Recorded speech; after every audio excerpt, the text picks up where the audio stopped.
Et voilà team, j'espère que vous allez bien. Aujourd'hui, on se retrouve pour une nouvelle vidéo qui va en intéresser plus d'un, qui concerne mon matériel photo pour la photographie canine. Aujourd'hui, on va se concentrer sur les éléments principaux de mon petit pack photo qui vont être mes objectifs et mes boîtiers photo.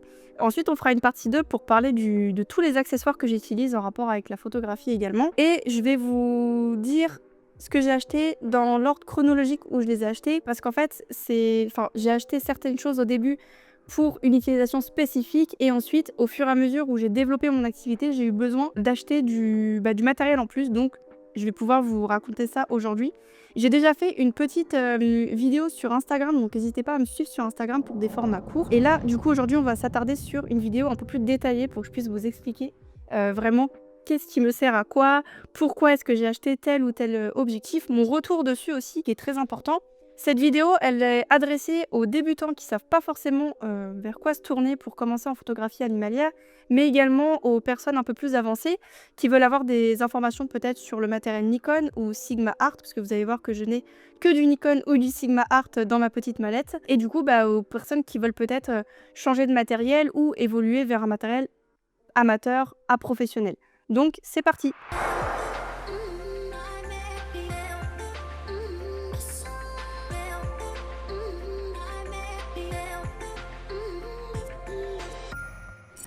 Alors, on va commencer par parler des boîtiers photo.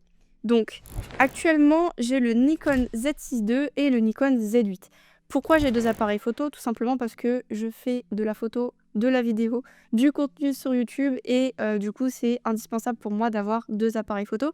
Ça me permet également, en cas de panne, d'avoir un boîtier secondaire à utiliser pour ne pas annuler mes shootings clients. Si vous voulez savoir tous les appareils photo que j'ai eu depuis le début, n'hésitez pas à me suivre sur Patreon. J'ai fait un article complet où je détaille tous les appareils photo que j'ai eu depuis que je me suis lancée. C'est des appareils photo que je recommande toujours d'ailleurs selon les budgets. Mais actuellement, on va parler donc de ce que j'ai là. Donc le Nikon Z6 II, c'est celui que j'ai eu en tout premier. Et enfin en tout premier en tout cas là de la gamme que j'ai maintenant. Et que j'utilise donc du coup en boîtier secondaire. Il est très bien et je le recommande toujours. C'est un boîtier qui est très polyvalent et même si vous faites de la vidéo, il est très bon en vidéo. Moi j'ai fait pas mal de vidéos avec et il est vraiment très performant.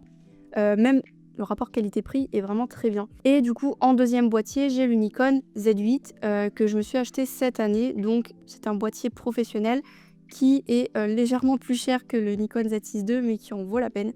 Il est vraiment très bien. Si vous voulez voir un petit peu mon avis au moment de l'achat, le petit vlog d'achat, j'ai déjà fait une vidéo YouTube sur ma chaîne où je montre ma petite journée au moment où je vais récupérer l'appareil photo et où je raconte pas mal ma première impression en tout cas sur l'appareil photo. Et on a une partie 2 qui va sortir bientôt sur mon avis après plusieurs mois d'utilisation de ce boîtier pour vous donner vraiment mon avis sur le terrain avec. Donc ça va arriver bientôt aussi normalement. Donc le Nikon Z8, c'est mon boîtier principal, c'est celui que j'utilise au quotidien. Vraiment, je l'emmène partout avec moi, en vacances, pour mes shootings photos, pour mes tournages vidéo, pour des projets perso, des projets pro. Vraiment, il est super, je l'utilise pour tout. Vraiment, je ne saurais pas quoi dire de plus. De toute façon, je vous fais une vidéo détaillée bientôt sur ce que j'en pense après. Là, ça doit bien faire 4-5 mois que je l'ai. Donc, je pense que je peux m'en faire un bon avis. Mais voilà pour mon boîtier principal et pour mes deux boîtiers photo.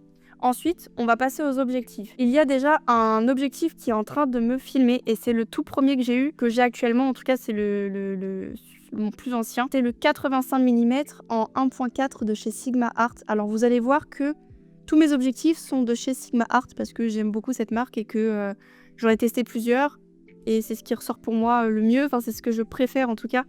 C'est des très bons objectifs et vraiment ils déçoivent pas. J'en ai plusieurs et jamais été déçue. Donc tous de chez Sigma Art et pour bien sûr les montures Nikon. Donc le premier c'est celui qui est en train de me filmer. Je vais vous mettre des inserts à l'écran pour que vous puissiez voir les objectifs en même temps que je suis en train de vous parler. Donc 85 mm en 1.4. Je me suis énormément renseignée au début. Je ne savais pas du tout sur quoi partir. J'avais un petit 50 mm en 1.8 qui est très bien pour le début. Mais j'ai vite été limitée avec et j'avais envie de passer sur du téléobjectif pour avoir le rendu que je voulais. Du coup, en me renseignant, c'est celui qui avait le meilleur piqué, la plus grande ouverture, qui était avec un autofocus très réactif, hyper complet et bah la preuve, je l'ai toujours aujourd'hui. Je pense que ça doit bien faire 3 ans. 3 ans et demi que je l'ai actuellement et je ne me vois absolument pas m'en séparer. Donc voilà pour mon premier objectif photo. Je l'ai acheté pour pouvoir faire un peu de tout avec de la nature, de l'urbain, des portraits, de l'action. Franchement, il m'a servi pour tout ça et j'en suis absolument ravie. Aujourd'hui, le 85 mm 1.4, je ne l'utilise plus en forêt parce que vous allez voir que j'ai son grand frère qui est arrivé derrière et qui me sert dans les environnements naturels. Très peu en tout cas en forêt, sauf quand je veux vraiment intégrer du paysage. Sinon, aujourd'hui, mon 85 mm 1.4, il me sert principalement en urbain. Quand je vais au Trocadéro, au musée du Louvre, à Montmartre, c'est vraiment l'objectif que j'ai dans mon sac et l'objectif principal que j'utilise. Et ensuite, j'ai mes 2 autres objectifs qui sont vraiment en secondaire, mais c'est celui que j'utilise le plus en ville. Ensuite, j'ai acheté le Sigma, donc toujours chez Sigma Art à chaque fois, en 18-35 mm, donc ce n'est pas une focale fixe, c'est un zoom que j'ai pris pour la photo urbaine, pour pouvoir vraiment intégrer plus de paysages et avoir un effet grand angle assez sympathique. Donc c'était pour donner une vision artistique un peu différente à mes photos. Et également, il m'a servi un petit peu après pour les photos studio. Donc c'est cet objectif que j'utilise également pour mon studio sur les fonds colorés. Celui-ci, c'est pour un usage photo urbaine, photo studio principalement.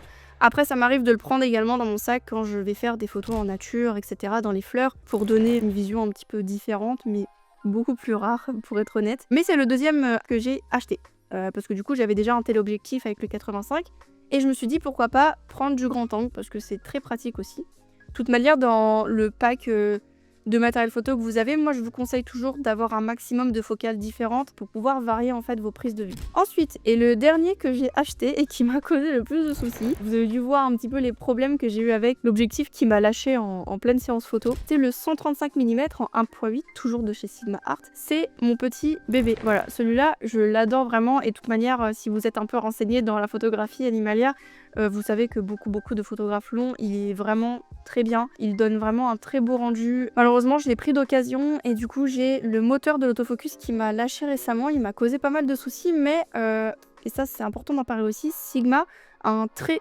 bon SAV client, c'est-à-dire qu'ils m'ont récupéré l'objectif et il était plus garanti du tout, hein. J'ai payé de ma poche entre 300 et 400 € il me semble, et ils m'ont complètement remis l'objectif à neuf, voilà. Donc je l'ai récupéré avec toutes les pièces d'origine à neuve. Ils m'ont changé toutes les optiques, donc toutes mes lentilles ont été changées. Et aussi le pare-soleil, ils m'en ont mis un nouveau. Il n'y avait plus du tout de traces d'usure alors qu'il avait vraiment un petit coup de vieux l'objectif. Et je l'ai récupéré dans un état juste nickel. Donc voilà, c'était petite parenthèse sur le service après-vente de Sigma qui est très performant. Cet objectif-là, je l'utilise dans quasiment toutes les situations. C'est-à-dire que je l'emmène partout avec moi, c'est très rare que je le laisse à la maison, contrairement aux 2 autres que je n'emmène pas tout le temps partout. Mais c'est mon objectif principal que j'utilise surtout en nature et je fais beaucoup de shooting en forêt, donc forcément c'est celui que je vais utiliser le plus. C'est celui qui a le rendu que je préfère, en nature du moins, parce que par exemple le 135 je n'utilise quasiment pas en ville, j'utilise beaucoup plus le 85 du coup. Mais voilà, c'est mon objectif préféré. C'est celui que je vous recommande d'acheter si vous avez un petit peu de budget et que vous voulez vraiment vous prendre un bon téléobjectif. Prenez vraiment le 135 mm de chez Sigma Art, il est vraiment très bien. J'ai pas testé les autres marques, donc je pourrais pas vous dire pour les autres, mais celui-là ne déçoit pas. Voilà. J'ai beaucoup de collègues qui l'ont et il déçoit personne, donc vraiment pièce maîtresse de mon pack photo. Pour récapituler, j'ai le 135 mm en 1.8 pour principalement la nature et la forêt. Voilà, mais c'est vraiment celui que j'utilise le plus. Mon 85 mm qui est en train de me filmer actuellement, que j'utilise principalement en ville. Vraiment, je l'ai tout le temps avec moi quand je vais en ville. Et mon 18-35 mm que je vais utiliser en ville et en studio. Et un petit peu en nature, mais vraiment en studio, je n'utilise que celui-là. Et en ville, pareil, je l'ai constamment avec moi parce que pour moi, il n'y a pas de shooting urbain sans photo grand angle. J'adore vraiment ça. Donc voilà, c'était pour mes objectifs et pour mes boîtiers photo. Bon, alors maintenant, de toi à moi, je vais te donner mon avis honnête sur le matériel en photographie canine. Alors oui, on peut commencer la photographie canine avec du matériel entrée de gamme qui n'est pas forcément très performant parce qu'il vaut mieux commencer avec quelque chose que rien du tout. Donc si tu n'as pas un très gros budget, il vaut mieux acheter quelque chose de pas très cher et au moins commencer à pratiquer la photo. Et à essayer de comprendre les réglages de l'appareil. Ça va commencer à t'apprendre le triangle d'exposition, les différentes prises de vue. Tout ça, on peut le faire avec n'importe quel appareil photo. Par contre, C'est toujours mieux d'avoir du matériel un petit peu performant avec surtout les chiens, qui sont des animaux difficiles à photographier, on va pas se mentir, surtout dès qu'il y a un petit peu de mouvement. Si tu as un autofocus qui suit bien, c'est quand même plus facile pour avoir le rendu photo que tu veux, pour figer le mouvement. Avoir un appareil photo qui monte un peu en ISO, c'est toujours agréable, même par rapport aux objectifs. Si tu prends des objectifs qui ouvrent grand, donc avec une grande ouverture, comme par exemple celui qui est en train de me filmer qui ouvre jusqu'à 1.4, ça va t'aider dans les conditions de lumière difficiles. Surtout qu'au niveau des prises de vue avec les chiens, on recommande de shooter soit le matin très tôt ou le soir très tard. À contre-jour, c'est des conditions de lumière difficiles, donc tout ça, ça aide. Avoir un boîtier hors de prix, ça ne sert pas forcément à grand-chose quand on commence. Vaut mieux commencer avec du matériel entrée de gamme et se faire la main dessus, mais tu peux vite te retrouver limité en fait avec ce genre d'appareil photo.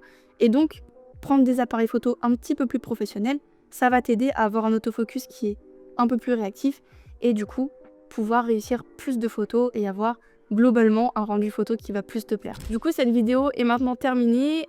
On va faire une partie 2 avec mes accessoires photo parce que là, du coup, je vous ai vraiment montré le matériel principal, mais j'utilise beaucoup d'accessoires aussi à côté, donc je voulais vous les montrer aussi. Si le sujet de la photographie canine t'intéresse et que tu as envie d'en savoir un peu plus, notamment sur tout ce qui va être le guide de séance avec les clients, n'hésite pas à aller voir cette vidéo où je te donne vraiment tous mes conseils pour coacher une séance de A à Z avec les clients. Si tu as des questions concernant mon matériel photo, n'hésite pas à m'écrire un petit commentaire, je réponds à tout le monde. Like, commente et partage la vidéo si le format t'a plu et que tu veux en voir plus. Et on se dit à bientôt pour une prochaine vidéo.